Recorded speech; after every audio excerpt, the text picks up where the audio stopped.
aujourd'hui, on va parler de choses super intéressantes. On a des invités géniaux, hein, René, Frédéric, que je vais vous présenter tout à l'heure. Je vais vérifier que tout se passe bien et on va pouvoir démarrer dans quelques secondes ensemble. Hop. J'espère que vous allez bien. Cet après-midi, hein, début du mois de juillet, je sais que ça se calme un petit peu, les choses se passent un petit peu différent. J'ai un petit chat privé. Hop, qu'est-ce qu'on me dit? Oui, nickel. Bon, bah écoute, ça a l'air d'être parfait. Super, merci Fred pour l'info. Je sais que ça lag un petit peu, mais ça devrait aller. Ça devrait aller, on va s'en sortir. C'est les joies du direct. Alors, quelques petits rappels avant de commencer, tout simple. Comment ça va se passer? Il va y avoir un débat, un peu un atelier, vous allez voir. Premièrement, on va débattre un petit peu de choses super intéressantes autour de l'intelligence artificielle. Restez bien d'ailleurs jusqu'à la fin, parce qu'on va vous présenter un outil avec mon acolyte Grégoire qui pourrait fortement vous aider, et qui va vous aider notamment à générer des super contenus en envoyant un simple email, sans jamais avoir à ouvrir une intelligence artificielle quelconque ou un outil quelconque. Donc, les premiers utilisateurs de cet outil sont vraiment très, très heureux de l'utiliser. Je pense que ça devrait vous plaire. Petit rappel, si vous voulez participer, on est en direct donc sur Facebook, sur LinkedIn et normalement sur YouTube également. Si vous voulez participer, c'est super simple. Vous pouvez commenter directement dans le chat. Vous pouvez poser vos questions. On prendra les questions au fur et à mesure, au fil de l'eau. On en prendra également pas mal à la fin, comme à chaque fois. Je remercie d'ailleurs d'avance tous ceux qui participeront et qui partageront ce direct. Pour vous, c'est rapide. Pour nous, ça veut dire beaucoup. Ça nous aide énormément à continuer ce format qu'on fait tous les mois depuis décembre maintenant. Et également, un petit coucou à toutes les personnes qui nous regarderont en replay. Je sais que tout le monde ne peut pas être là à 17h aujourd'hui. Alors, le petit plan du débat, avant de vous présenter les intervenants, quelques points très simples et très efficaces. On va déjà parler de l'accélération. Est-ce qu'on n'est pas un petit peu en train de sous-estimer l'IA dans 3 ans et de la surestimer aujourd'hui? Question intéressante. Quelles sont les plus grandes peurs dans l'intelligence artificielle qu'on peut avoir aujourd'hui avec nos intervenants? Quels sont également nos plus grands rêves? Qu'est-ce qu'on aimerait avoir rapidement dans l'IA dans les prochains mois ou les prochaines années? L'intégration de l'intelligence artificielle dans les entreprises, hein, notamment les TPE, PME, qu'est-ce qu'on peut faire avec concrètement? On va avoir des super exemples concrets, hein, c'est pour ça que je suis très content d'accueillir aujourd'hui Frédéric et René, qui ont les mains dans le cambouis, hein, littéralement, et qui sont en permanence auprès des TPE, PME, nous aussi d'ailleurs avec Grégoire. Donc on va parler de l'IA dans le service client, notamment avec Frédéric. On va parler également de l'IA dans le e-commerce. Et à la fin, comme je vous l'ai dit tout à l'heure, on va vous présenter notre outil qui vous permet de créer des contenus en envoyant un simple email. Donc, restez bien jusqu'au bout. Merci à vous d'être là. Je vois que vous êtes en train de vous connecter et ça, c'est plutôt cool. Alors du coup, je vais faire monter mes deux intervenants et je vais vous les présenter tout de suite. Hop. Donc, comme vous les voyez, hein, salut les gars, j'espère que vous allez bien. Alors, Frédéric Canevet, ou Canevet, je ne sais jamais comment on dit, il me le dira tout à l'heure. Canevet, tu peux le dire. Responsable des projets digitaux chez Eloquent, qui est un éditeur de logiciels, de centre de contact et d'enquête de satisfaction. Il est aussi consultant sur un blog que je vous conseille, hein, c'est un blog qui existe depuis très longtemps, qui s'appelle conseilmarketing.com. Qui a même, je pense, démarré avant monter son business.com, ce qui est pas mal. Auteur de plusieurs livres aussi, sur le growth hacking notamment, et les bots. Donc, très heureux. Merci Frédéric d'être là avec nous aujourd'hui. Bah, c'est un plaisir, hein. Rémi, on se connaît depuis déjà au moins 10-15 ans, donc c'est bien de se faire un petit live sur l'IA parce que c'est un petit peu le sujet à la mode et comme tu disais, l'ère des blogs, c'était un petit peu ce qu'il y avait quelques années. L'IA a un petit peu changé la donne et ça va encore changer la donne quand il y aura la recherche Google, anciennement SGE, qui va intégrer l'IA direct et là, ça va être encore un coup de plus, ouais. un coup de boucroire. On va encore nous dire que le SEO est mort, hein, que le référencement naturel est mort pour la millième fois. Ça fait combien de fois qu'il est mort le SEO? Oh, là, sincèrement, j'ai discuté avec pas mal de dinosaures du web qui ont des blogs et la plupart d'entre eux ont quand même une réduction de trafic qui va pour les meilleurs à 20-25% et pour la plupart entre 50 et 60% du trafic qui a disparu depuis l'arrivée de l'IA, la génération automatique des contenus. Donc, ça a quand même donné un petit coup de pied dans la fourmilière. Ça va être intéressant. On en parlera tout à l'heure, effectivement. Je vais également présenter René. Donc, René Coton, qui est cofondateur du groupe WheezyShop, qui est une solution SaaS pour les boutiques e-commerce. Il est également éditeur d'une newsletter sur l'IA qu'on peut retrouver sur rené-coton.fr. Salut René. Salut et merci beaucoup pour ton invitation Rémi. Et je pense qu'on se connaît aussi depuis plus de 10 ans tous les deux, hein, ça fait très longtemps. Et je recommande aussi le blog de Frédéric, hein, parce que moi, de toute la vie de WheezyShop, j'ai toujours suivi ton blog Frédéric. Donc, voilà. Je vous enverrai le chèque après. En tout cas, il y a 3 dinosaures autour de la table, c'est sympa. Ouais, c'est ça. Je vais me présenter rapidement aussi pour ceux qui ne me connaîtraient peut-être pas. Moi, je suis indépendant depuis 2003 et depuis 2010, j'accompagne des entreprises à développer leur business. J'ai un blog aussi qui existe depuis un moment qui s'appelle montersanbusiness.com. Et avec Grégoire, qui nous rejoindra un petit peu plus tard tout à l'heure, on a créé Copilot IA qui a pour but d'aider les entreprises à doubler leur chiffre d'affaires grâce à l'IA. Et on est content de partager ces grands débats chaque mois. On a des super intervenants à chaque fois. Et là, je suis très content de vous avoir tous les deux. Voilà, et c'est parti. On dit bonjour également à Jean, Amélie, Frédéric et à tous ceux qui participeront et partageront ce live. Merci à vous. Je vous propose de commencer par un truc tout simple qui est dans le... Voilà. Est-ce qu'on n'est pas... Question toute simple. Est-ce qu'on n'est pas en train de surestimer l'intelligence artificielle aujourd'hui et de la sous-estimer dans 3 ans? Que pensez-vous de ça? Ok, je commence. Ouais, allez, c'est parti. Peut-être qu'on est en train. Enfin, tout dépend de où tu te positionnes, à mes yeux. Parce que je pense que le grand public est en train de surestimer l'IA aujourd'hui. Surtout par le terme. Hein. L'intelligence artificielle, ça alimente plein de fantasmes sur le côté intelligence qui pourrait prendre le contrôle et remplacer les gens, ce qu'on est loin d'avoir aujourd'hui. Peut-être dans 3 ans, comme tu dis, Rémi, on ne sait pas. Donc, je pense qu'il y a beaucoup de personnes qui surestiment l'IA par méconnaissance aujourd'hui, et d'autres personnes qui, au contraire, ne voient pas du tout ce que l'on pourrait faire avec, alors que je rejoins totalement ce que tu fais dans ton business, Rémi. Aujourd'hui, je ne vois pas un seul business autour de moi où l'intelligence artificielle ne peut pas venir aider. Pour moi, c'est comme l'arrivée de l'ordinateur. Ça a mis du temps, hein, l'ordi, pour venir dans les entreprises, mais aujourd'hui, il n'y a pas un seul endroit où on ne voit pas un ordinateur pour travailler. C'est ultra important. Voilà. Maintenant, la boule de cristal et savoir qu'est-ce que sera l'IA dans 3 ans, je t'avoue, je ne saurais pas quoi dire, si ce n'est que on voit les choses tellement avancer vite ces 2 dernières années que si on est sur la même vitesse, on risque d'être très surpris. Est-ce qu'on va réussir à avoir une intelligence artificielle générale, qui est un peu le saint graal que tout le monde recherche, une intelligence artificielle qui serait capable de raisonner, qui serait pas capable d'apprendre au fur et à mesure, de faire de faire de l'apprentissage comme ça, comme peut faire une intelligence humaine? Je ne sais pas. Mais en tout cas, je sais que c'est vers quoi les différentes entreprises qui travaillent dessus essayent de tendre. C'est le saint graal. Ouais. Mais je suis 100% Pas de d'accord ton avec côté, toi. Frédéric? Bah, en fait, c'est simple. Moi, quand j'ai écrit mon bouquin Réussir son projet de chatbot en 2017, je disais, bah voilà, un bot, tout simplement, c'est comme un enfant de 6 ans. Tu lui dis exactement ce qu'il faut faire et il fera exactement ce qu'il faut faire. Mais si tu sors de la consigne, paf, il ne saura pas faire. Si tu lui dis pas avant de nettoyer les assiettes, avant de les mettre au lave-vaisselle, bah, il va mettre direct. Ça, c'était le chatbot en IA classique. L'IA génératif, on est arrivé sur l'équivalent d'un stagiaire ou d'un alternant qui a 18 ans, c'est-à-dire qu'il sait énormément de choses. Il a le cerveau qui est bourré de trucs, mais par contre, il n'a pas l'expertise. Des fois, il peut se tromper parce qu'il ne connaît pas suffisamment le métier. Et donc là, il faut vraiment se dire que voilà, l'intelligence artificielle, on ne va pas cloner pour l'instant encore quelqu'un avec toute sa connaissance, mais par contre, on a quelqu'un à votre disposition qui, si tu lui donnes des bonnes instructions, donc le bon prompt, hein, si tu sais ses limites et ce qu'il peut faire et ce qu'il ne peut pas faire, là, facilement, tu arrives quand même à avoir quelqu'un qui peut faire des choses, et comme tu as dit, Rémi, qui peut être, entre guillemets, ton assistant marketing pour toi. Et moi, je l'ai vu, tu vois, à titre personnel, j'avais une assistante virtuelle qui était là pour faire des tâches très simples, qui étaient résumer des vidéos YouTube, me faire des préparations d'articles de blog, etc., etc. Et ben en fait, je t'ai remplacé par l'IA. Donc, il y a eu vraiment un impact direct.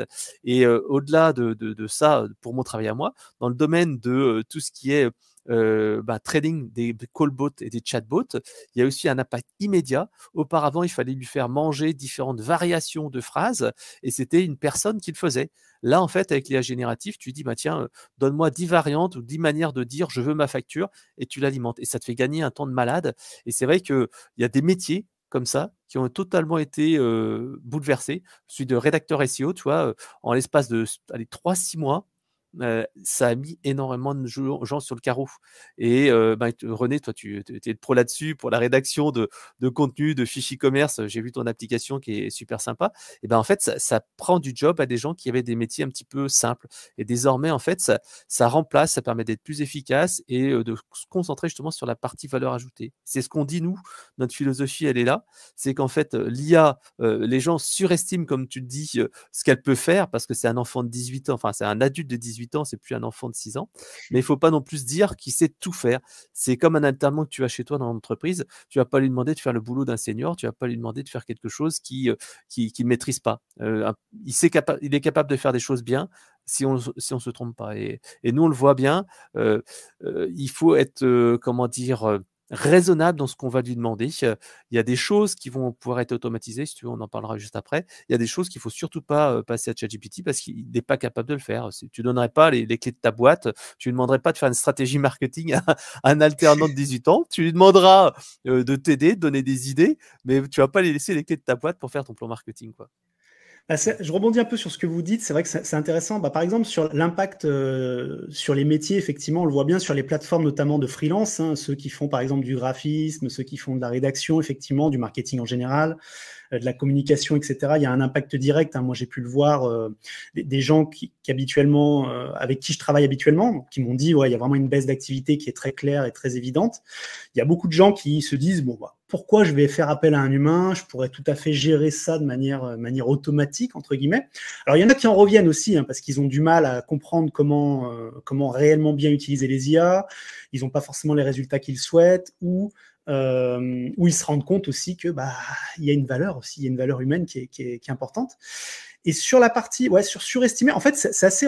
Il y a quelques jours, là, par exemple, hier, hein, pour tu vois, un truc très simple et très rapide, très récent, Runway, donc, qui est une entreprise qui fait de la vidéo par IA, qui a lancé Génération 3, donc une nouvelle génération qui permet de faire des vidéos à partir d'un simple texte. Alors, tout le monde en a parlé, donc je me suis dit, bon, on y va. Moi qui suis à fond en plus dans la vidéo, je me suis dit, on va regarder. J'ai fait pas mal de tests. Honnêtement, on est très, très loin de ce qui nous est présenté pour l'instant. J'ai été vraiment déçu. Pour le moment, je suis encore très, très déçu. Il y a des choses très intéressantes à faire sur des tout petits formats de vidéos, sur des trucs extrêmement simples, etc. Mais par exemple, un truc dingue, j'ai dû passer peut-être 20 minutes pour faire comprendre à l'IA que je ne voulais qu'une seule tour Eiffel à Paris. Il n'arrêtait pas d'en afficher deux. Et je peux t'assurer que c'est chiant. Parce que quand tu payes au crédit, c'est pas. Voilà, hein, c'est énervant. Ouais. Alors, par contre, tu as des trucs qui sont par contre exceptionnels. Là, Oui. par exemple, tu vois, moi, je suis hyper impressionné par les outils en fait de génération de vidéos, de clonage vidéo. Par exemple, tu connais iGen. iGen. Sincèrement, iGen plus Eleven Labs, Incroyable. j'ai fait des clones de moi-même et je suis. Alors, on voit encore la différence parce qu'il y a le Oui. mouvement des mains, il y a l'intonation, parce qu'en fait, ils n'ont pas suffisamment de variété dans la captation. Parce que généralement, tu te mets devant ta caméra pendant une minute ou deux. Enfin, une minute C'est 30, 2 minutes. Ouais, donc c'est vrai que c'est court. Ouais, et puis tu as un peu tendance à exagérer pour mettre des mouvements de la main, donc ça se voit. Mais par contre, tu vois, les vidéos à la TikTok qui nécessitent pour l'instant quand même pas mal de travail si tu veux avoir un truc un petit peu sympa. Une fois que tu t'es cloné toi avec un fond, tu peux très bien faire tes teasers. Moi, j'en ai fait comme ça un ou deux, des teasers parce que j'avais pas trop le temps. Et c'est vrai que des fois, quand tu as pas mal d'événements, c'est bien de pouvoir faire des petits teasers, des petits trucs expliqués. Et c'est intéressant. Et je trouve que c'est des prémices qui sont vraiment intéressants sur le sujet. Le seul truc, c'est cet aspect un peu robotisé, puis le coût. C'est quand même 2 € la minute. 2 € la minute, quand moi, je peux me faire avec ma petite caméra, enfin mon smartphone, on n'est pas encore là du côté du ROI.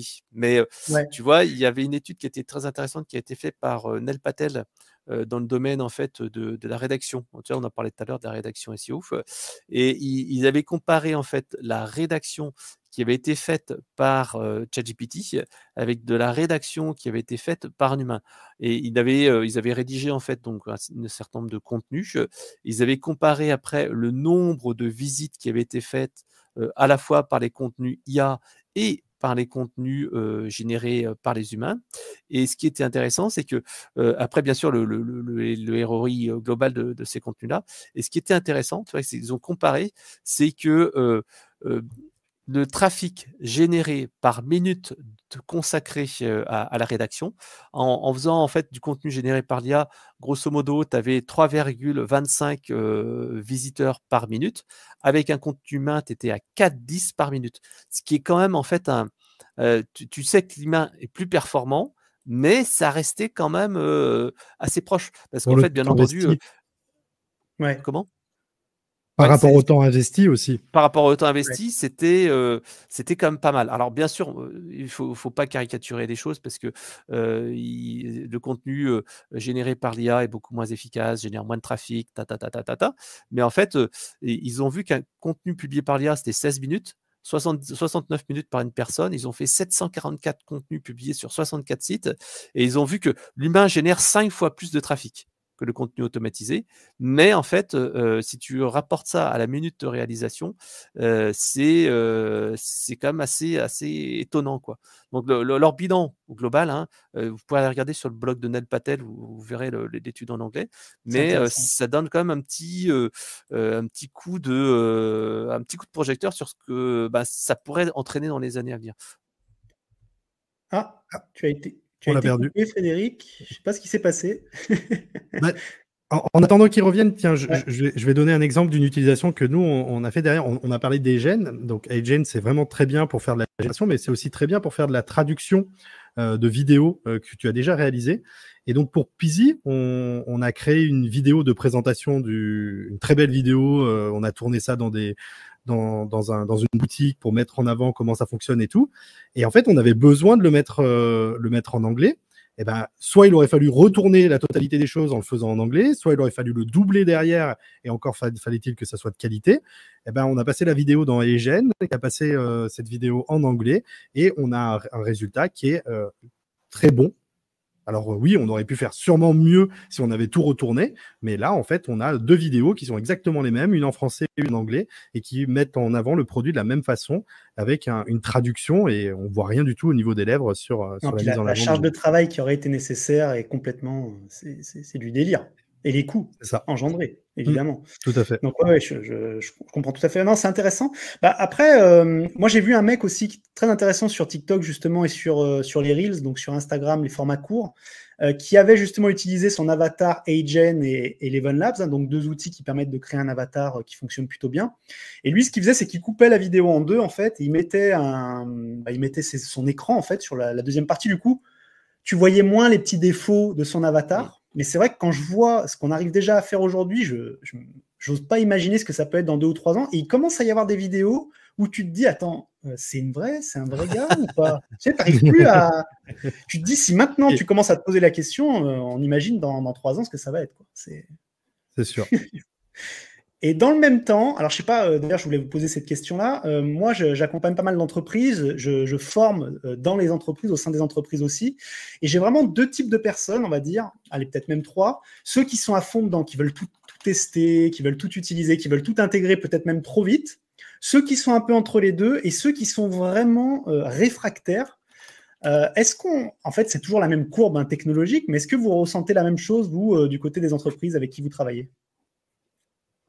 Je pense que oui, c'est à peu près la même chose, mais j'ai l'impression que les personnes qui sont totalement réfractaires, maintenant, si tu te poses avec elles un petit moment, que tu leur montres ce qui est possible, tu leur montres les limites actuelles, hein, parce que ça va bouger, mais jusqu'où on peut aller avec, eh ben, j'ai l'impression qu'assez rapidement, tu peux leur montrer où est-ce que se trouve la plus-value d'utiliser de l'intelligence artificielle. Donc, je trouve que plus ça passe, plus le temps passe, moins c'est difficile de convaincre une personne qui est réticente. Après, oui, il y a des personnes qui ont l'impression qu'on va pouvoir tout faire avec l'intelligence artificielle.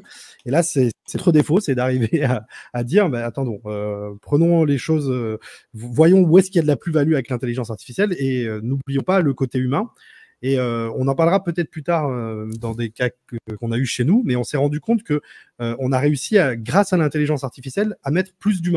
Et c'est assez dingue de dire ça comme ça, mais en fait, les deux vont de pair. À mes yeux, si on fait bien les choses, on ne perd pas l'humain, on le rajoute différemment en concomitance avec l'IA. Moi, je me rends compte que quand tu mixes les deux, tu as vraiment une puissance, tout est démultiplié en fait. C'est ça. C'est exactement ça. C'est exactement ça. Alors, nous, de notre côté, on voit plutôt des tiers. Par exemple, je donnerais les devs, les développeurs. Grosso modo, tu as un tiers qui accepte en fait d'utiliser l'IA et qui s'en sert tout le temps. Tu as un tiers qui est réfractaire et tu as un tiers qui demande à être convaincu. Et ce qui est marrant, c'est que le tiers qui utilisent l'IA sont les plus productifs. Mais généralement, ce sont plutôt des jeunes ou des gens qui sont technophiles. Les gens qui sont un petit peu à l'ancienne, qui disent non mais mon code il est super propre et tout ça. Et c'est le syndrome HP, not made here, ou IBM, c'est-à-dire que ça n'a pas été fait par lui, donc ça peut jamais être bon, aussi bon que son code. Et c'est vrai qu'on en a plusieurs comme ça qui sont à chaque fois, c'est simple, ils veulent toujours refaire la roue. Et c'est assez pénible parce que même des fois ils refont le code de leurs collègues en disant non mais je peux optimiser le truc, tu vois, alors que ça sert à rien. Il faut mieux. Moi, en gros hacking, tu vois, c'est toujours fait plutôt que parfait, quoi. Bien sûr. Et ça, c'est un débat qu'il y a tout le temps dans les équipes. Ça me fait toujours rire. Moi, j'étais avant d'être entrepreneur, j'étais en agence web et les débats qu'il pouvait y avoir entre les devs et aussi entre les devs et les marketeurs, qui souvent se respectaient moyennement, on va dire. C'est du délire. Et là, avec l'IA, je trouve que c'est encore plus intéressant parce que il y a en fait un peu ce protectionnisme de dire non, mais attends, là, ton code, c'est de la merde. Ouais, mais tu disais déjà ça de tes collègues humains, donc tu vois, il faut peut-être que tu mettes de l'eau dans ton vin aussi, quoi. Ouais, je suis tout à fait d'accord. C'est intéressant. J'avais une question aussi. Pour vous, aujourd'hui, là, votre plus grande peur autour de l'IA, ce serait quoi? Si vous deviez, voilà, s'il y avait vraiment le scénario catastrophe, ce serait quoi pour vous aujourd'hui, qui arriverait dans les prochaines semaines, les prochains mois? J'y vais en premier? Allez, Vas-y, je te laisserai la politesse à chaque fois. Allez, ok, super. Merci Frédéric. Les plus grandes peurs autour de l'intelligence artificielle. Bon, j'écarte de suite l'histoire de l'intelligence artificielle va tellement se développer qu'elle va nous contrôler et contrôler la planète. Il y aura toujours une prise électrique à débrancher quelque part. Celle-là, je n'ai pas de plus grand peur au niveau de l'intelligence artificielle et je pense qu'il faut rassurer les gens sur ce genre de choses. Non, moi, ce qui m'a fait peur dernièrement, c'est et que je pense que ça peut peut-être accélérer ces derniers temps, ces prochains temps, c'est ces entreprises qui communiquent en disant on a divisé par 3 nos équipes grâce à l'intelligence artificielle. J'ai pu remplacer des personnes chez moi grâce à l'intelligence artificielle. Et en fait, pour moi, ça prouve une méconnaissance complète de ce que l'on peut faire avec l'intelligence artificielle. Et j'ai peur que d'autres entreprises s'engouffrent là-dedans. Et déjà, bon, fasse n'importe quoi premièrement, mais en plus donne une image détestable à l'intelligence artificielle qu'elle ne devrait pas avoir. Et clairement, si l'intelligence artificielle permet d'automatiser plein de choses chez toi que avant tu faisais faire à du personnel, bah, utilise ton personnel pour aller plus loin que ce qu'elle faisait avant, tout simplement. Et donc, tu vas être ton entreprise va être plus productive, va pouvoir aller plus loin. Donc voilà, moi, la vraie grande peur que j'ai aujourd'hui, c'est qu'on continue à avoir ce genre d'annonces d'entreprises qui disent bah moi, grâce à l'IA, maintenant, j'ai pu me séparer de mes collaborateurs, alors que je vois pas pourquoi ils feraient ça. C'est très juste vrai que nous, on le voit aussi sur cette partie-là. Mais nous, ce qu'on dit, c'est OK, tu vas automatiser des tâches, mais tu vas en fait remettre après l'humain au bon moment. En fait, nous, on distingue 4 types en fait d'interactions. Tu as les interactions polluantes dans la relation client. C'est-à-dire, c'est des interactions qui ne sont pas adressées à toi. Par exemple, tes fournisseurs d'énergie, comme Enedis, les gens te disent ouais, ma facture d'électricité, elle a augmenté. Ah, ben non, mais c'est pas moi qui gère moi, je gère le réseau. Vois avec ton fournisseur. Ou des gens qui disent tiens, à un assureur, je veux faire une déclaration, alors qu'en fait, c'est leur courtier qu'il faut contacter. Donc, ces interactions polluantes, le bot, en fait, en filtrage, en callbot, il permet de filtrer cette demande. Après, tu as les interactions à faible valeur ajoutée ou automatisables ou qui peuvent être faites 24/24. Là, en fait, il faut les faire par un bot. Par exemple, quand tu dois faire une déclaration d'incident, actuellement, un accident ou peu importe, ce qui se passe, c'est que tu es obligé d'attendre que les bureaux de ton assureur soient ouverts de longue main. Et en plus, tu as un délai de 3 jours. Donc, le week-end, tu ne dois pas tarder.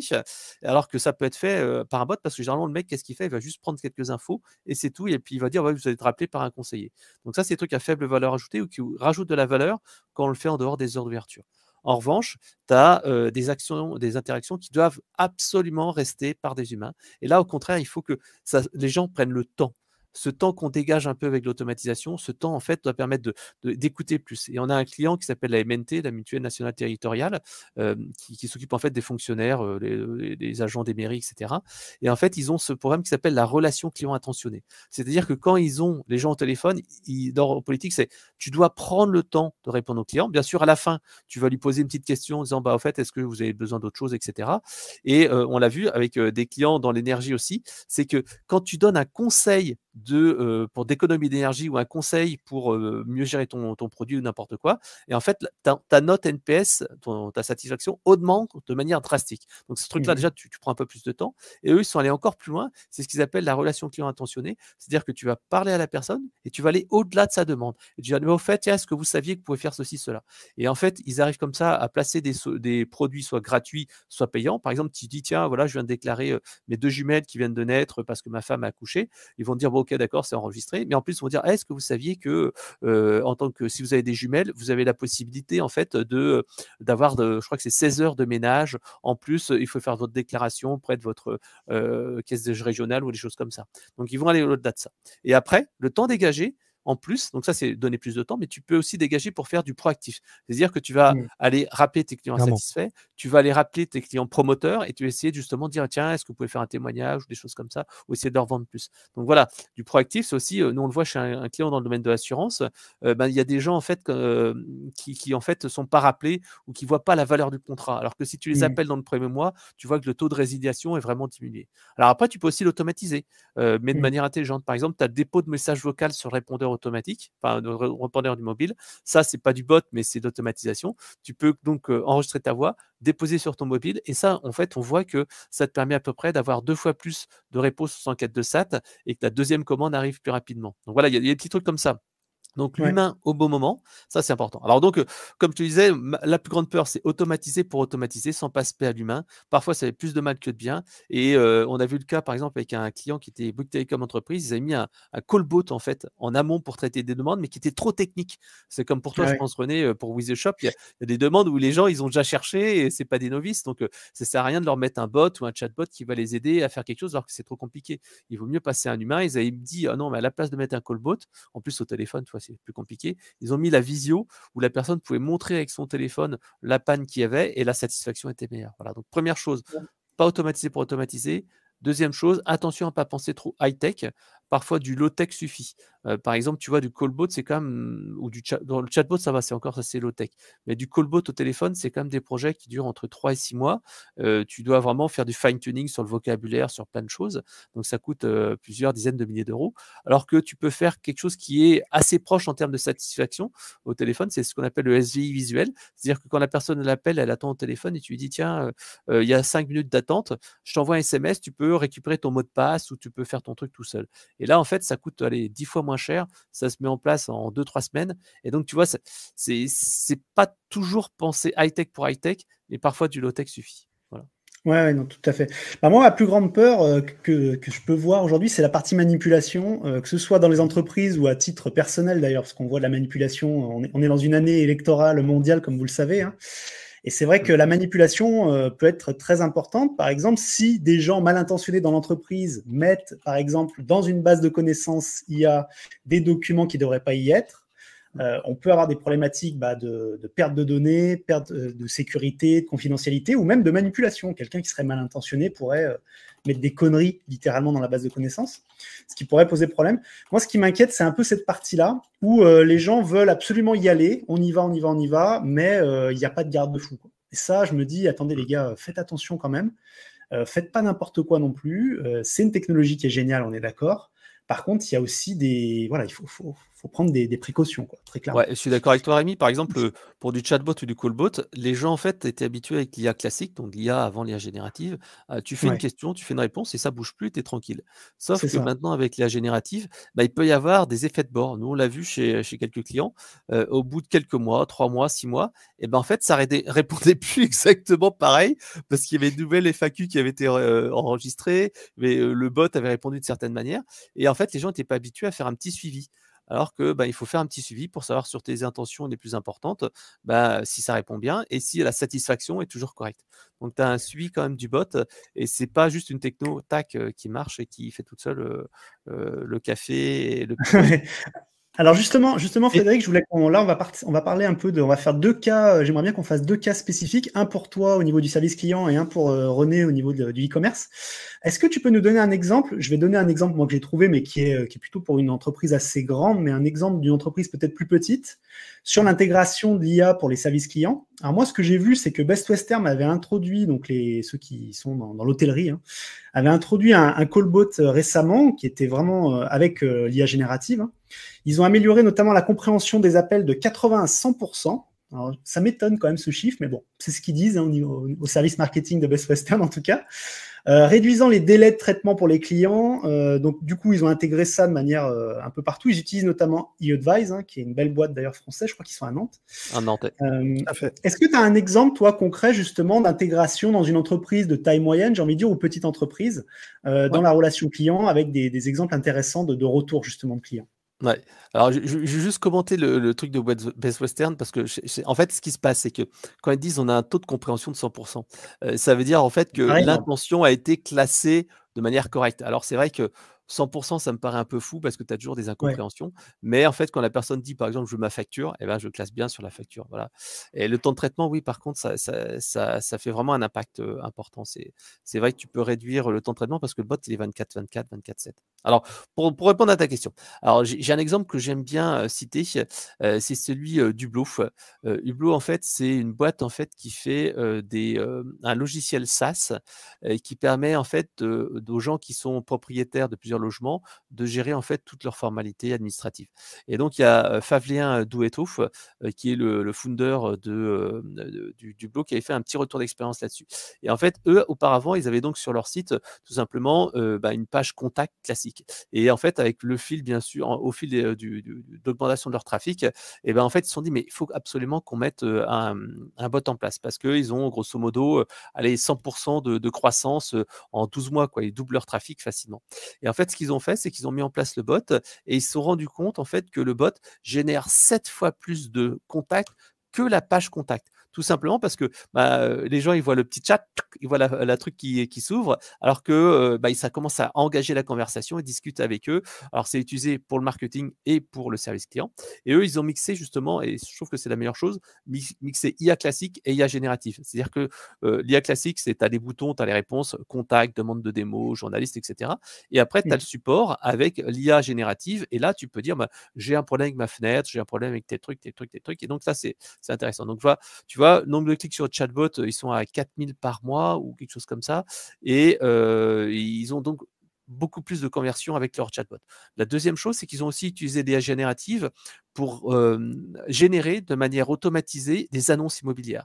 Parce qu'en fait, tu sais comme moi, tout le monde n'est pas forcément un pro du copywriting.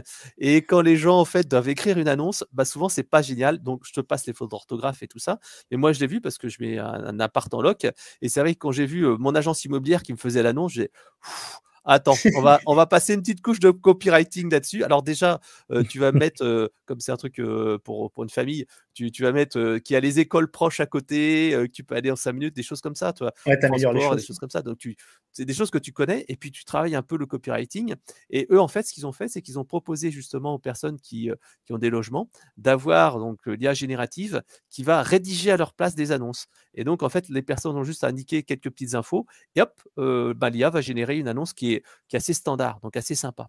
Le troisième point, et je trouve que là, c'est assez intéressant et ça donne des perspectives intéressantes pour tous les éditeurs de logiciels, c'est qu'en fait, ils ont du reporting en langage naturel. Parce que pour l'instant, tu sais comme moi que tu as tes tableaux de bord, là, tu verras sur les inscrits de ton webinaire, tu verras le nombre d'inscrits, etc., etc. Sauf qu'avec l'IA générative, maintenant, tu peux faire du reporting on demand. C'est-à-dire que dis-moi quels sont les clients qui me doivent de l'argent. Dans l'occurrence, pour lui, c'était dis-moi quels sont les gens qui me doivent de l'argent, quel est le montant de l'argent que j'ai dehors, etc., etc. Et ça te fait donc des résultats et ça te fait aussi des requêtes. Et toi, René, toi, tu connais la chose en e-commerce, tu peux dire qui sont mes clients qui ont acheté tel produit, dis-moi la liste. Et ce qu'on pourra voir après dans le futur, c'est bien sûr passer à l'action. C'est envoie une promotion à tous les clients qui ont été intéressés par tel produit. Donc ça, je trouve que c'est assez sympa de pouvoir faire ces reporting conversationnels. Voilà, je trouve que c'est bien. Et toi, ça donne un petit peu l'avenir pour moi. C'est que certes, tu as des reporting classiques, mais après, tu vas pouvoir donner plus d'intelligence à ta data, à ta donnée. Voilà. Si je peux juste rajouter un truc sur la partie support client, parce que nous, c'est quelque chose qui est important. Hein. Chez WheezyShop, on accompagne nos commerçants quand ils se lancent sur des boutiques et tout ça. Et ça fait un bon moment maintenant qu'on a intégré de l'intelligence artificielle dans tout ça. Ça a été un grand défi au début parce qu'on voulait continuer à avoir une bonne qualité et puis faire en sorte que derrière, les personnes qu'on appelle les business coachs chez nous qui accompagnent nos clients soient toujours bien présents. Et pour vous parler de tout ça, nous, de notre côté, ce qui est important dans l'intelligence artificielle, c'est la data. Donc, on a une énorme base de données avec toute la documentation de WheezyShop, les documentations externes, les documentations internes que l'on a créées sur les 15 dernières années. Et en fait, on a fait en sorte aujourd'hui que lorsqu'une personne dialogue avec notre support, eh ben, il y a par écrit, hein, il y a une pré-réponse qui est rédigée par l'intelligence artificielle. Ça veut dire qu'en fait, nos équipes vont se servir de cette réponse-là pour répondre aux personnes. Ils vont la qualifier, bien sûr. Il y a toujours de l'humain qui va être présent. Et ça va aussi ça a changé aussi le paradigme de nos équipes. C'est-à-dire que on va aussi s'attacher à savoir pourquoi l'intelligence artificielle répond mal. Et si elle répond mal, ça veut dire qu'il manque de la documentation, il manque de la data et qu'il va falloir en rédiger. Et je reviens sur le côté proactif dont parlait Frédéric tout à l'heure, c'est-à-dire que nous, de notre côté, on a eu à 30 à 40%, c'est plus autour des 40% aujourd'hui, du temps qui est utilisé par l'intelligence artificielle plutôt que par nos équipes. Et du coup, ce temps-là, maintenant, on l'investit pour être plus proactif auprès de nos clients, pour pouvoir aller prendre des nouvelles, savoir où ils en sont, et proposer des choses. Et ça change la vie, en fait. Et c'est ce que je disais tout à l'heure. Grâce à l'intelligence artificielle, on rajoute de l'humain sur des choses qui pouvaient manquer avant et qu'on peut faire en plus grand nombre. Ouais, et tu as raison sur l'aspect data, c'est essentiel parce que le problème, c'est que si tu lui donnes à manger du contenu qui est obsolète, il va faire des choses qui sont obsolètes.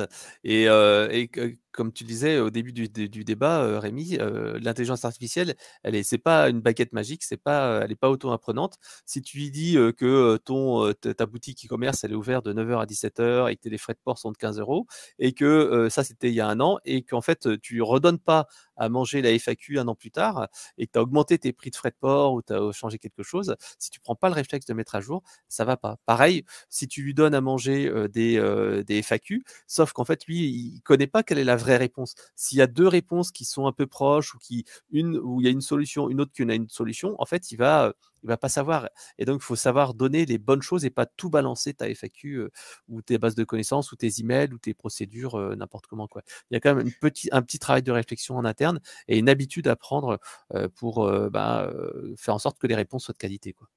Tout à fait. Du coup, René, justement, pour rebondir là-dessus, est-ce que toi, tu as un exemple concret d'une TPE-PME qui utilise l'IA aujourd'hui, qui fait partie de tes clients, qui serait intéressant de partager avec le chat aujourd'hui? Est-ce que tu as quelque chose qui te vient en tête qui pourrait être intéressant de partager?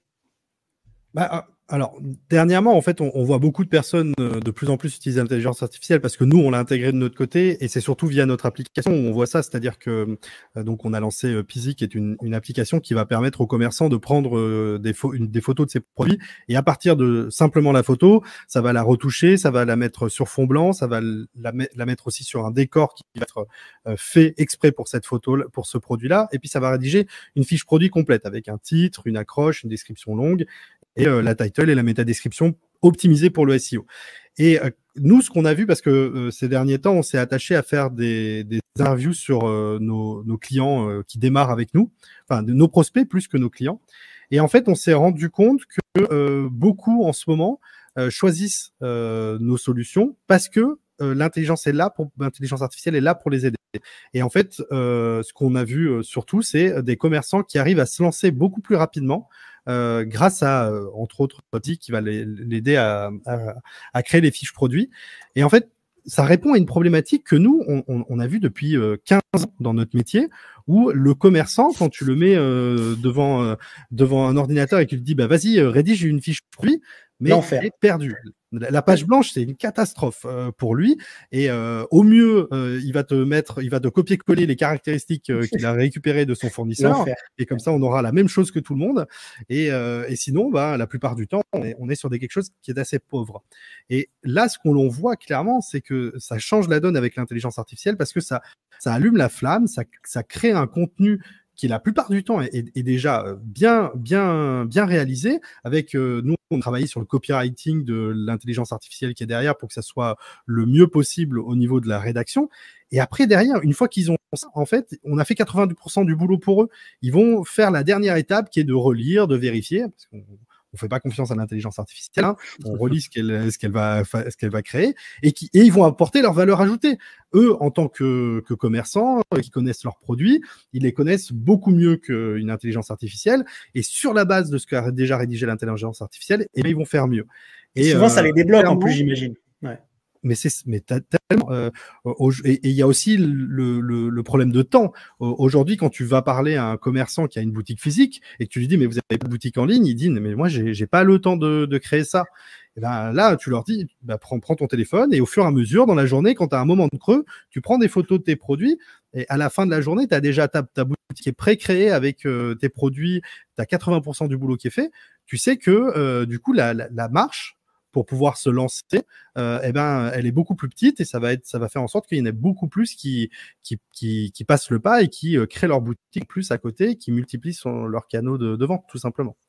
Ouais, et je te rejoins parce que justement, j'avais eu le cas avec une amie de ma femme qui avait un magasin de jouets.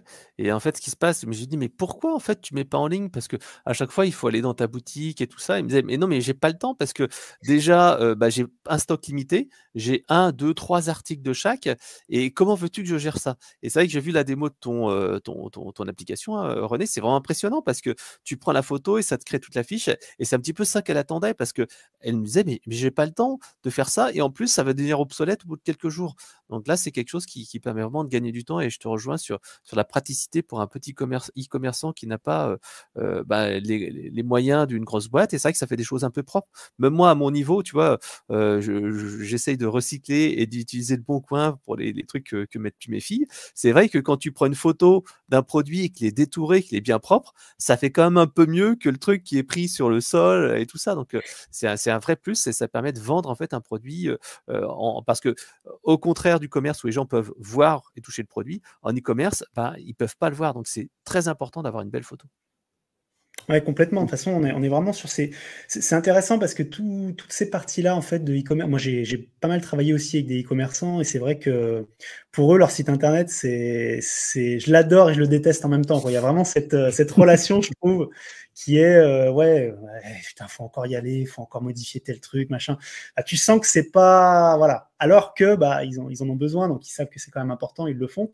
Mais là, c'est vrai qu'avoir des outils comme ça permet de simplifier la vie, d'aller beaucoup plus vite, de faire les choses mieux. Et puis ça accompagne des gens qui sont aussi souvent, qui n'ont pas forcément envie de mettre non plus le nez dans la technique, même dans la technique d'écriture, j'ai envie de dire. C'est vrai qu'il y a des gens, ils n'ont pas envie d'écrire, quoi. Ils n'ont pas envie de décrire. En fait, ils savent pas. Moi, je te dis clairement, moi, je suis dyslexique, ma fille est dyslexique, et les fautes d'orthographe, c'est compliqué. J'ai travaillé pendant 5-6 ans dans les années 2000 dans un site e-commerce. Tu as écrit des milliers d'articles de blog. Donc ouais, pourtant, il y a des fautes. Mais à l'époque, tu vois, c'est en forgeant que tu deviens forgeron. Tu vois, c'est ce que je dis à ma fille parce qu'elle me dit, l'orthographe, papa, j'en peux plus. Je dis, mais regarde ce qu'a fait papa. Il a écrit des bouquins, il a écrit des articles de blog et ça marche. Mais donc, en fait, au début, tu vois, je bossais sur un site e-commerce et c'était vente de bis, c'était dans les années 2000. Et à chaque fois, j'étais obligé de faire valider mes fiches produits parce qu'il y avait des fautes d'orthographe partout et parce que je faisais pas suffisamment attention. Il n'y a pas de correcteur d'orthographe comme maintenant. Et donc, c'est vrai que s'il y a eu des applis comme celle que René propose, ça aurait fait gagner vachement de temps parce que prendre des photos, on repiquait des photos déjà vues ailleurs. Les descriptions de fiches produits, c'était du copier-coller d'autres sites internet ou du site internet du fournisseur. Tu peux pas, là, tandis que là, comme tu dis, René, tu prends ton image et surtout, tu apportes ta propre valeur ajoutée parce que tu peux rajouter ton petit texte à toi qui fera la différence, idéal pour les familles, et c'est des choses comme ça où tu peux scraper même des avis clients et après en faire un résumé. Ça, c'est des choses assez sympas. Voilà. Ouais, il y a beaucoup de choses possibles. Je voulais juste rajouter un truc, c'est que c'est intéressant, mais pas que pour les petits commerçants qui ont besoin de se lancer avec un nombre réduit de produits. Dernièrement, on a été approché par des commerçants qui ont des gros catalogues et qui nous disent, ben, nous, on a juste la photo ou juste la photo et la description de notre fournisseur. Et moi, là, clairement, je ne peux pas mettre quelqu'un qui va rédiger toutes ces descriptions-là. Et du coup, on a travaillé avec eux déjà en amont et on sait très bien qu'aujourd'hui, avec Peasy, eh ben, on peut aussi proposer, on l'a fait pour ces clients-là, ils nous envoient un CSV avec toutes les informations qu'ils ont et nous, on fait tourner l'intelligence artificielle par-dessus qui va analyser les images des produits, qui va analyser le contenu qu'il y a déjà et qui va donner ces informations-là. Et quand tu as un catalogue avec 1000 fiches produits qui sont totalement vides, eh ben, ça permet de les pré-rédiger. Et le temps que avant tu devais prendre pour rédiger les fiches produits, ben maintenant tu le divises par un certain nombre pour pouvoir avoir qu'une personne qui va juste relire les fiches et vérifier qu'elles sont bien. Et ajouter de la valeur Du coup, ajoutée. tu vas pouvoir ajouter de la valeur ajoutée et du coup mettre enfin en ligne tes produits ou améliorer tes produits que tu avais déjà en ligne mais sans aucune description. Et ça change la vie aussi pour des commerçants qui sont à taille beaucoup plus grosse. Ouais. Alors, moi, il y a juste un truc, c'est vrai qu'on en parle là, il y a juste un petit bémol au niveau de. Moi, je parlais de mon métier de blogueur, hein. C'est la partie attention à la rédaction IA. Donc, quand tu parles de zéro, bien sûr, pour une fiche produit, c'est hyper intéressant d'avoir quelque chose qui est fait. Quand tu es comme blogueur, faut quand même réécrire la chose. Il faut quand même apporter ta propre valeur ajoutée parce que, je l'ai dit tout à l'heure, ChatGPT, pour moi, c'est un étudiant de 18 ans. Donc, en fait, il ne connaît pas le métier, il ne connaît pas l'expertise. Quand on rédige en fait un contenu, il faut toujours rajouter sa petite couche à soi. Même si tu peux prompter en disant écris-moi un langage professionnel, machin, soit synthétique, et couper en fait le blabla de vieux profs de français que génère ChatGPT ou Mistral ou notre ami Claude. D'ailleurs, Claude, et je trouve que est pas mal quoi. Claude au niveau de la rédaction, limite meilleur que ChatGPT. Ouais. Ouais, il est pas Bon, mal. bref, pour revenir là-dessus, c'est que il faut rajouter sa petite couche personnelle et son expertise métier, parce qu'autrement, tu as les détecteurs de contenu IA alors, ça marche pas à 100%, ça marche peut-être une fois sur deux, mais moi, par exemple, en tant que blogueur, je reçois régulièrement des propositions d'articles sponsors, d'articles guest posting, d'interviews, de gens qui veulent écrire sur mon blog. Enfin, j'en ai quand même moins maintenant parce que le blog est quand même un petit peu retombé par rapport aux réseaux sociaux, mais j'en reçois régulièrement et une fois sur deux, le contenu, il est quasiment généré à 90% ouais, avec même à l'IA. 100%. Je dirais même à Et 100%. ouais, bon, enfin, le détecteur, il dit voilà, et là, tu te dis merde, et tu te fous de ma gueule parce que si je publie ce truc-là, enfin, je dis pas ça comme ça, hein, mais Dans le même. tu vois, il y a pas longtemps, il y avait un gars que je connais qui a écrit un bouquin et je lui ai dit tiens, bah, fais-moi un petit résumé qui présente ton bouquin, voilà les questions. Et je vois le truc, je dis oh, putain, il m'a fait ça en une journée, enfin, du jour au lendemain. Je dis waouh, dis donc, t'es motive. Je le passe dans Originality et là, je vois 95% de contenu généré par l'IA. Or, en fait, bah, il y a eu comme les updates de Google, je crois que c'était en mai ou quelque chose comme ça, où ils ont dit que bah, ils préféraient quand même pas trop le contenu IA par rapport au contenu humain. Et ben en fait, je lui dis mais non, mais t'es gentil, regarde, c'est un contenu généré par l'IA. Est-ce que tu pourrais pas comme refaire une partie au moins d'humain pour que ça fasse pas trop automatisé quoi. Voilà, c'est Ouais, un petit clairement. truc. Et ce qu'il faut surtout prendre en compte pour Google, c'est l'intention de l'utilisateur. C'est-à-dire que quand tu rédiges une fiche produit, que tu l'aies faite rédiger par l'IA, que tu la rédiges toi-même ou que tu couples les deux, et là c'est encore mieux, prends en compte le fait que tu parles à un utilisateur, qu'est-ce qu'il attend et de quoi il a besoin. Et si tu arrives à répondre à ça, eh ben là c'est bon, tu te retrouves bien par rapport à Google parce que Google c'est ce qu'il recherche, c'est qu'il recherche une fiche produit, un site internet, une description qui va correspondre à l'intention de l'utilisateur lorsqu'il est arrivé sur ton site. Et si tu arrives à coller à ça, ben là tout va bien. Donc je bannis pas l'intelligence artificielle pour la création de fiches produits et loin de Ah bah là, non, non, mais non, c'est très faisons pratique. en sorte que ça se fasse bien dans l'intérêt de l'utilisateur et pas dans l'intérêt de flouder le web comme on peut voir dans Tout certains à cas. fait. Puis en plus, on risque d'avoir un problème, c'est qu'à terme, les IA vont être entraînés sur des contenus d'IA qui eux-mêmes sont pas très bons, et du coup, on va se retrouver avec des contenus encore moins bons à terme. Il faudra qu'on fasse attention quand même à tout Photocopie ça. de photocopie. C'est ça. Bah, en fait, l'IA va t'obliger à te distinguer plus sur ton contenu à Tout à fait. toi et d'avoir plus de voix, plus de personnalisation. Et c'est vrai que moi, dans mes articles de blog, tu vois, depuis un moment, c'était déjà le cas. Mais maintenant, en fait, moi, je me distingue par l'aspect actionnable. Ouais. C'est-à-dire que j'aime bien dans mes bouquins et dans mes articles de blog de dire à la fin de chaque paragraphe, voici ce que vous devez faire. Et en fait, ce truc-là, les bots pour l'instant ne savent pas le faire vraiment, mais Non. quand tu le fais, les gens disent ah ouais, j'ai vraiment Ils appris sont un très truc littéraires intéressant. encore, les bots. Hein. C'est vrai qu'ils sont très, Ouais. très littéraires. Le vieux prof de français. Alors, Mais en fait, c'est lié aussi au fait que, tu vois, les gens qui l'ont entraîné, il y avait beaucoup de gens nous qui tous. étaient originaires d'Afrique ou des choses comme ça, qui ont parfois aussi un écrit qui est très littéraire et pas en fait, même tu avais des sources de contenu qui étaient très littéraires et c'est pas du contenu parlé. Moi, je sais que ChatGPT, il écrit beaucoup comme ma collègue Chantal, qui fait des études littéraires et elle écrit, mais à chaque fois, je me fous d'elle parce qu'elle me dit en outre, en l'occurrence, Et nonobstant. c'est elle qui a raison. C'est elle qui a raison. Il faut protéger quand même notre beau français. Attention, hein, parce que bon. Ah ouais, mais quand tu écris des trucs Mais c'est comme vrai qu'à ça, l'écrit, c'est bizarre. ça fait, enfin surtout sur une publication LinkedIn, ça fait dans un livre blanc, pourquoi pas.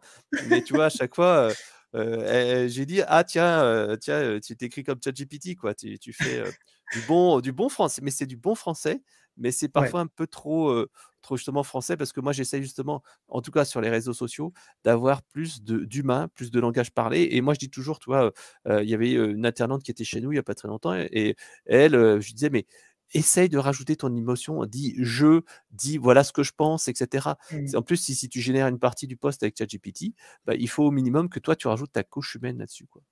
Ah mais clairement, clairement. Ça se voit en plus, hein, ça se voit vraiment. Bon, on arrive bientôt à la fin de cette première partie. Je vais vous libérer du coup, René et Frédéric, parce que je sais que vous avez aussi d'autres choses à faire hein, que de faire des grands débats IA avec Rémi sur LinkedIn.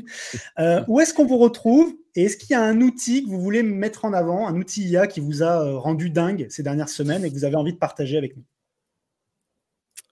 Ok, alors où est-ce que on me retrouve? Déjà, tu l'as dit tout à l'heure, il y a ma newsletter, donc rené-coton avec 2t.fr, sur laquelle vous pouvez vous abonner.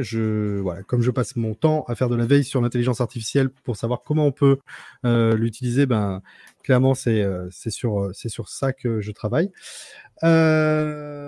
Vous pouvez aussi retrouver en fait tout ce que l'on peut faire sur WheezyShop et si certains sont intéressés de voir comment fonctionne notre application Peasy, PIZI, vous pouvez l'installer et la tester gratuitement sur votre smartphone. Donc voilà, je serais même curieux s'il y en a certains qui veulent me faire un tour. N'hésitez pas, venez m'écrire sur LinkedIn. Ça nous permettra d'améliorer le produit derrière. Et alors, qu'est-ce que dernièrement j'ai été bluffé? Alors, je vais me sortir ma casquette technique de Tecos, mais dernièrement, on l'a évoqué rapidement quand Frédéric a parlé de Claude, mais la version 3.5 de Claude, c'est un truc assez dingue, je trouve, et je trouve assez fort, en tout cas, Anthropic, la société derrière Claude, d'arriver à coller au basque de OpenAI, aussi proche de OpenAI, alors qu'ils ont beaucoup de moyens, mais ils en ont beaucoup moins que nos amis de chez OpenAI. Et donc, oui, je suis assez bluffé de la dernière version 3.5 de Claude. Voilà, s'il y en a qui sont curieux, allez tester sur le chatbot de Claude, c'est assez dingue ce qu'il arrive à faire. Ouais. Alors moi de mon côté, ce qui m'a vraiment comme le plus impressionné les derniers mois, c'est comme MyGen avec les clones vidéo parce que pour l'instant en fait et surtout c'est multilingue. Tu vois, je me suis amusé comme ça à me faire parler en français, en russe, en japonais. Alors pour l'instant c'est du gadget. Faut vraiment se dire clairement. J'ai vu des landing pages, j'ai fait moi-même quelques vidéos comme je le disais. C'est du gadget, mais je trouve que si maintenant on arrive à faire ça, qu'est-ce qu'on pourra faire dans 6 mois, dans un an? Donc iGen, je trouve vraiment sympa et intéressant. Comme tu l'as dit, Claude, ChatGPT aussi, c'est vraiment je trouve que ça évolue tellement vite et c'est tellement impressionnant ce que ça fait. Donc voilà, rien que c'est ce que je dis toujours. Ça sert à rien d'aller chercher la dernière innovation technologique. Commencez déjà à maîtriser le basique parce que vous partez de zéro. Rien que d'utiliser ChatGPT ou Claude ou peu importe. Enfin, moi j'aime beaucoup ChatGPT, mais donc rien que d'utiliser cet outil-là, c'est déjà ça. Avant de chercher les derniers outils, le truc à la mode, commencez à maîtriser l'outil et surtout utilisez-le dans votre quotidien. En fait, le plus grand défi pour moi, c'est ça. C'est qu'en fait, Mmh. les gens regardent ChatGPT, ils utilisent un petit peu et surtout, il y en a beaucoup de gens qui ne comprennent pas comment ça marche. ChatGPT l'utilise comme un Google ou comme un Wikipédia en posant des questions. mais c'est pas comme ça que ça marche. ChatGPT, en fait, il doit être considéré comme un assistant. Je parlais tout à l'heure de l'alternant de 18 ans qui vient dans votre boîte. Vous n'allez pas lui dire, fais-moi une définition, mais tu vas dire, par exemple, moi, j'aime bien utiliser ChatGPT pour compléter mes articles de blog en disant, écris-moi une FAQ, je lui file un texte, écris-moi, je l'envoie dans un bloc-notes ou je le copie-colle selon que ça soit long ou pas. Et je dis, mais écris-moi 10 FAQ sur ce sujet-là.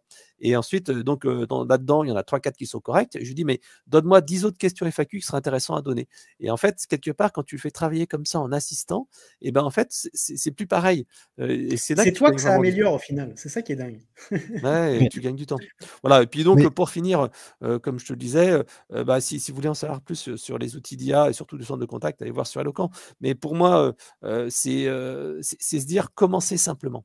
Commencer simplement. Ouais. Le plus important, c'est de se lancer et de l'utiliser au quotidien. Bon, Juste, vas-y, René. Rémi, si je peux rajouter un mot sur un petit truc qui change la vie lorsque vous utilisez ChatGPT, Claude, Mistral aussi. Quand vous lui demandez de faire quelque chose, donc vous lui donnez de la data et vous lui dites de faire quelque chose avec, dites-lui, avant de faire ce que je t'ai demandé, pose-moi 5-10 questions, vous choisissez, pour mieux qualifier ma demande. Et vous allez voir, à ce moment-là, il va vous poser des questions auxquelles vous n'avez pas pensé. Et vous allez lui rajouter des informations qui vont faire que derrière, ce qu'il va générer va être beaucoup plus intéressant. Et je rejoins Frédéric. En fait, c'est un assistant, c'est une personne qui va être là et qui va dire ah mais et par rapport à ça, et est-ce que tu peux me dire sur ça, et cet apport de données change la donne dans la discussion avec une IA. Ouais, alors, Clairement. Je rajouterais peut-être un dernier truc. Moi, j'aime bien. On un dernier truc, on va jamais y arriver. Ouais. Moi, en fait, c'est juste un petit truc, c'est qu'en fait, tu vois, les gens pensent beaucoup à ChatGPT pour en fait créer leur truc en ligne, etc., pour poser des questions. Mais c'est vrai que désormais, tu as pas mal de solutions qui permettent de créer ton propre ChatGPT à partir de tes FAQ. Là, de René, tu le vois sur les sites internet que tu administres avec EasyShop. Hein. Donc, solution française en plus niçoise. Donc, attends, il faut valoriser le Made in France. Non, mais c'est vrai, tu rigoles, mais nous, on essaye de valoriser parce que le problème, c'est que toutes ces technos d'IA génératif, à part Mistral, sont étrangères. Donc, en fait, on risque d'avoir une grosse dépendance à l'IA étrangère. Donc, il faut essayer, moi, j'essaye le plus possible, c'est de valoriser quand même les boîtes françaises parce que c'est comme, en fait, c'est comme les ordis. Maintenant, tu n'as plus d'ordinateurs qui sont fabriqués en France, tu n'as plus de frigos qui sont fabriqués en France. Et bien, à un moment donné, tu vas être dépendant d'autres technologies. Voilà. Et donc, je vous ai comme montré un petit outil alors qui est américain, malheureusement pas français, qui permet de créer son ChatGPT en quelques minutes. Alors, c'est un peu cher, je vous conseillerais de pas de l'acheter. Vous avez une version trial, utilisez-le pour juste voir un peu ce que ça peut faire. Mais en fait, vous pouvez créer votre propre ChatGPT, vous envoyez vos FAQ, vos textes, vous pouvez taper un truc et ça vous fait votre propre ChatGPT. Après, vous avez plein de solutions. Tu as des solutions que nous, on administre. Tu as du Google, tu as du IDETA, tu as du BotNation, tu as plein de petites solutions qui permettent de créer ton propre ChatGPT. Mais sincèrement, c'est pas cher et ça peut rapporter gros parce que ça fait un premier niveau de réponse. Toi, René, tu utilises quoi en solution IA générative chatbot chez EasyShop en interne, et on avait dit qu'on laissait Rémi après, hein, parce que là, on est en train de discuter. On va lui bouffer son live. Pardon, Rémi. On a pris le contrôle. On utilisait beaucoup de l'OpenAI. On utilise de plus en plus, on regarde tout ce qui peut se faire avec du Mistral et de l'héberger. Du Llama 3 aussi, très intéressant pour travailler sur tout ça. Donc voilà, on a commencé par du classique avec de l'OpenAI et on va on s'intéresse de plus en plus à aller vers sur de l'héberger et sur de l'open source qui est très intéressante et qui devient presque aussi fort aujourd'hui. Ouais, c'est vrai que Llama est pas mal, mais un peu merci. Gourmand quand même. Frédéric, je vais devoir le couper. Je vais devoir couper. Non, on va prendre le contrôle là. Merci Rémi à vous a deux, c'était perdu le vraiment génial contrôle de de son vous avoir en live. tout cas. Merci beaucoup Rémi pour l'invitation. Je vais vous laisser vaquer à vos occupations. Je vais faire monter Grégoire avec moi et on va passer à la deuxième partie. Merci à vous en tout cas et à très bientôt. Ciao. Bonne fin de journée. Ciao.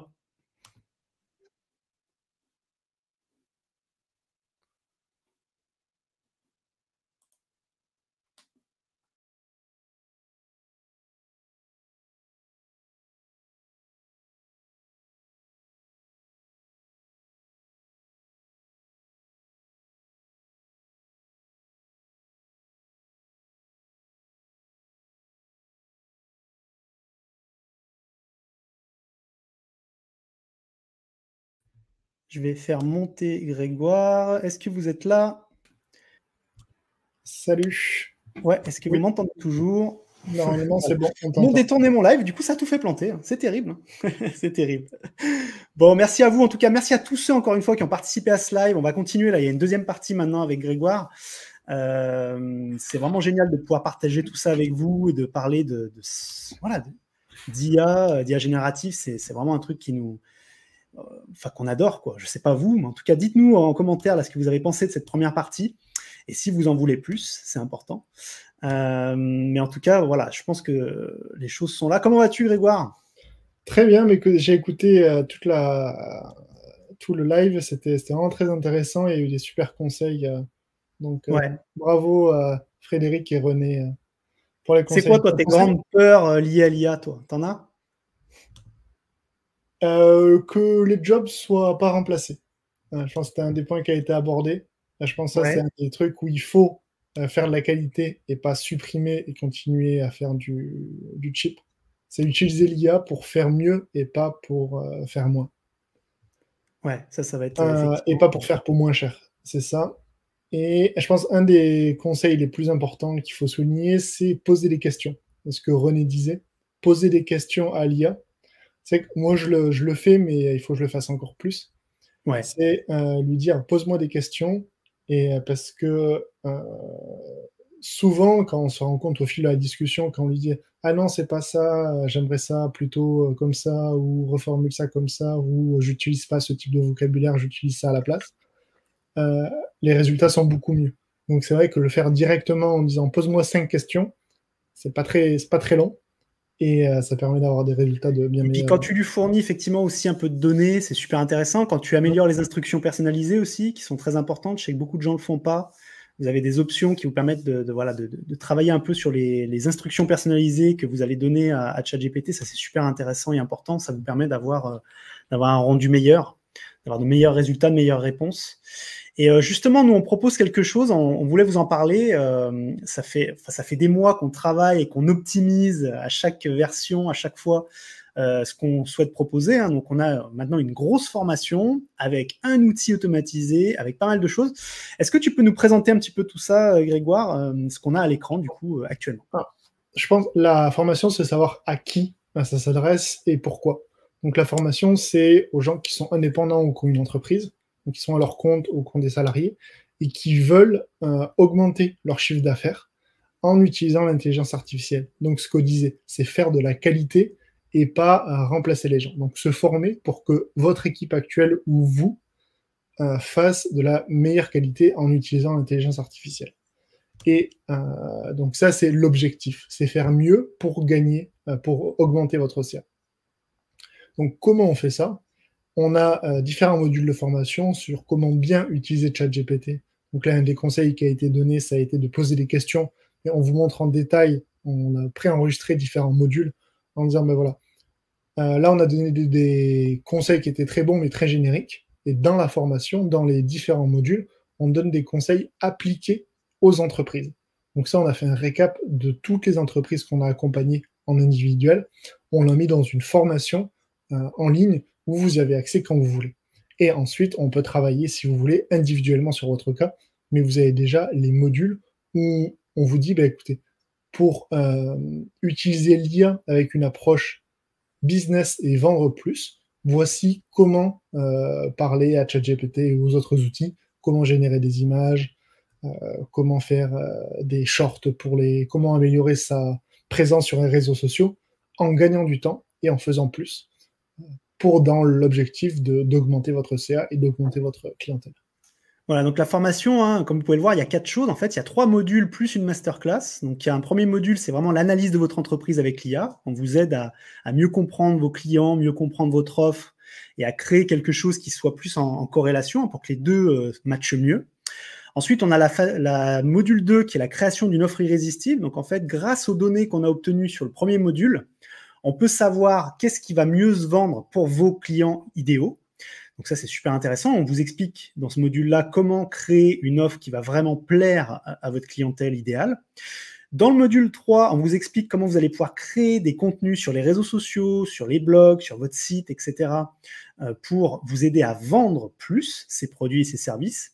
Et il y a également une masterclass exclusive d'1h30 où on a vraiment partagé des centaines d'astuces sur comment bien utiliser l'intelligence artificielle. On voit beaucoup de gens l'utiliser, mais souvent mal. Ils n'ont pas les bonnes astuces, ils n'ont pas la bonne méthode et ils ont des résultats qui sont moyens, voire médiocres. Donc, c'est vraiment là-dessus qu'on voulait travailler.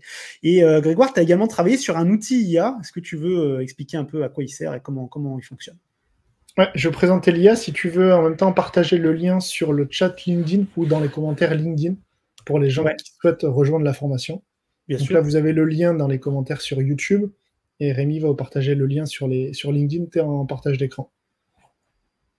Ah, d'accord. Ouais, ok. Et donc, l'outil, ce qu'on a fait, c'est on a dit c'est bien l'intelligence artificielle, mais le problème, c'est d'aller à chaque fois demander à ChatGPT, copier-coller. Donc, pour simplifier ça, on s'est rendu compte qu'il y avait un besoin qui était assez fréquent, c'est les gens ont besoin de faire de la com. Sauf que faire de la com, il faut trouver des idées, faire un plan pour chaque idée, faire le contenu, le mettre en forme, l'optimiser pour les réseaux sociaux et le poster. Et tous les clients avec qui on a bossé pour augmenter leur présence en ligne pour qu'ils aient plus de clients, le premier levier, c'était faire plus de com. Donc, poster plus régulièrement. Pour ça, on a fait un outil qui permet, à partir d'une simple idée, typiquement,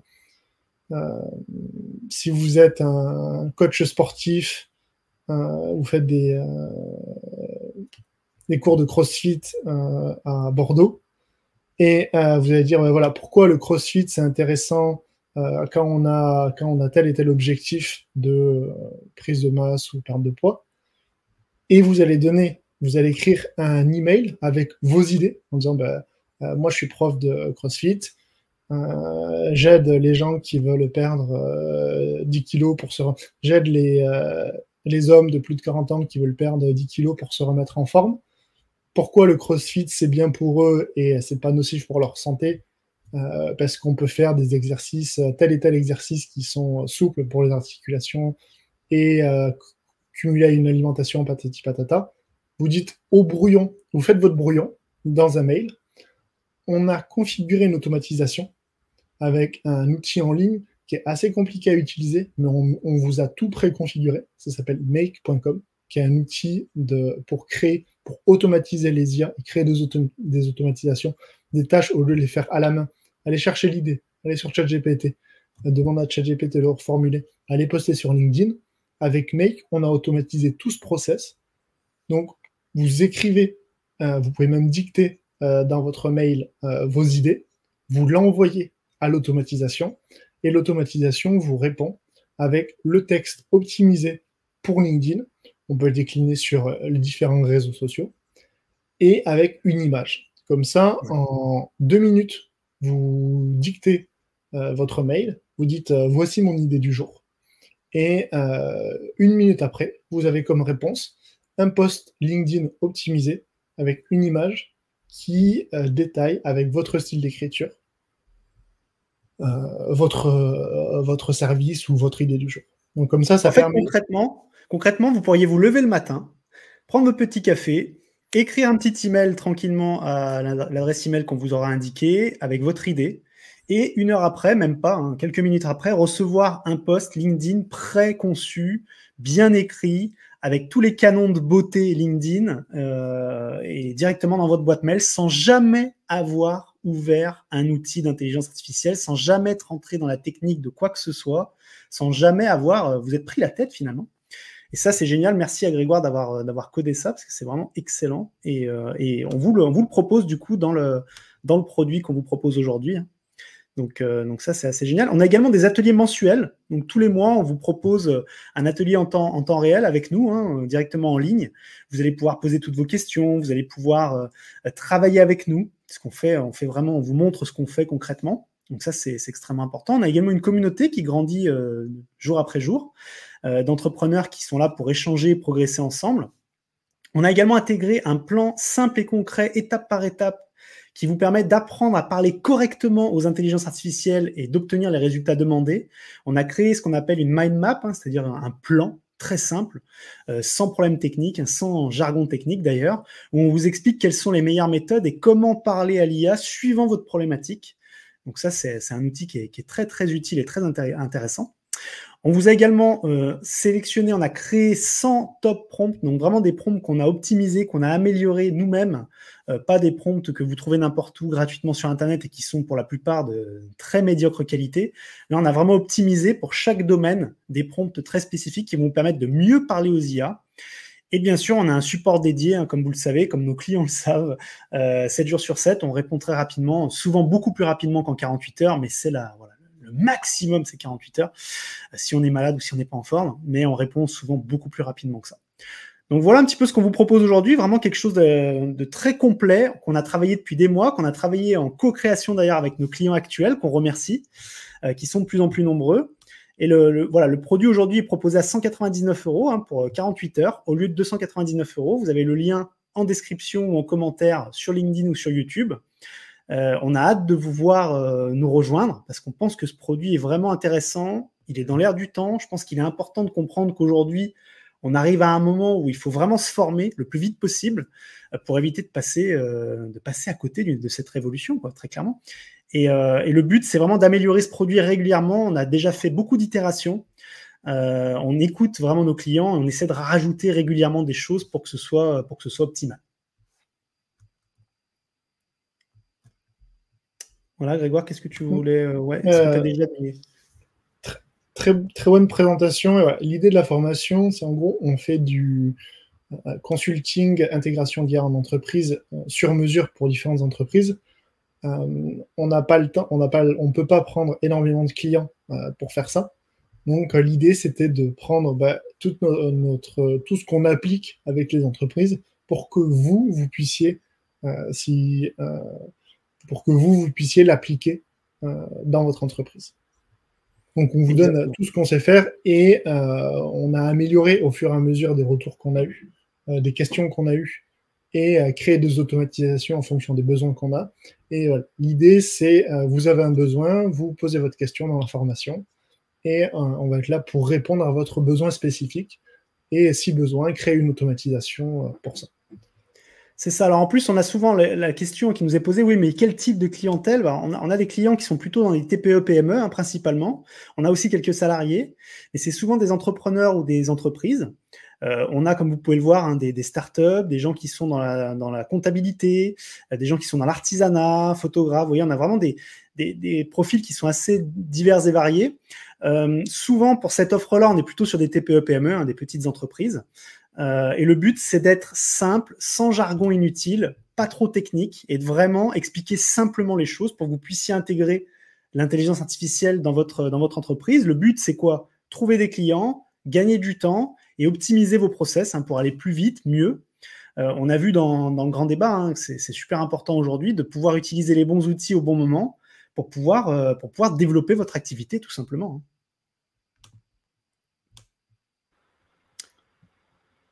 Voilà un petit peu. Donc l'offre aujourd'hui, comme on vous l'a dit, c'est 199 € au lieu de 299 €, donc pour 48 heures. Donc n'hésitez pas à nous poser des questions. On va rester, voilà, de toute façon, on sera connecté. Vous pourrez poser des questions en vidéo, hein, donc dans les commentaires de la vidéo et du live. N'hésitez pas, effectivement. Merci en tout cas à tous. C'était super intéressant. Je voulais remercier donc Philippe, Frédéric, les deux Frédéric d'ailleurs, Amélie, Nicolas, Fabien, qui ont participé, qui sont en train de nous rejoindre. Jean également, merci à tous, c'était vraiment génial. Est-ce que tu voulais, qu'est-ce qu'on pourrait rajouter pour finir un petit peu, Greg? Je pense que le plus important, c'est ce qui a été dit, je pense, par Frédéric, c'est d'utiliser l'IA au quotidien. Ouais. Et c'est pour ça qu'on a créé la formation, c'est pour aider les gens à savoir comment utiliser l'IA au quotidien. C'est ça. Voilà, ça c'est le plus important. Moi je m'en sers tous les jours, toi aussi, et à tous les gens qu'on accompagne, une fois qu'on l'a configuré, on s'en sert au quotidien. Moi je m'en sers même pour mes trucs perso maintenant. C'est ça. Des recettes de cuisine, des idées de sortie, des trucs comme ça, je m'en sers. Et le fait de s'en servir, tout est beaucoup plus facile. Clairement. Bah écoute, Grégoire, merci beaucoup. Merci à tous d'avoir été là aujourd'hui. C'était vraiment génial. Désolé pour la petite coupure. Hein, j'espère que ça n'a pas duré trop longtemps. Voilà, mon ordi a fait des siennes. Mais c'est de la faute à Frédéric et à René, de toute façon, qui ont fait durer le plaisir. Merci à tous, en tout cas. Et puis, on se rejoint de l'autre côté pour la formation. On a hâte de vous parler en privé. Merci à tous. Merci à tout le monde et merci à Rémi d'organiser ces lives et pour ton énergie, ta pêche, ta patate. Et ça fait plaisir de parler d'IA et des entreprises avec toi. Merci. Ciao. Bonne soirée. À très vite.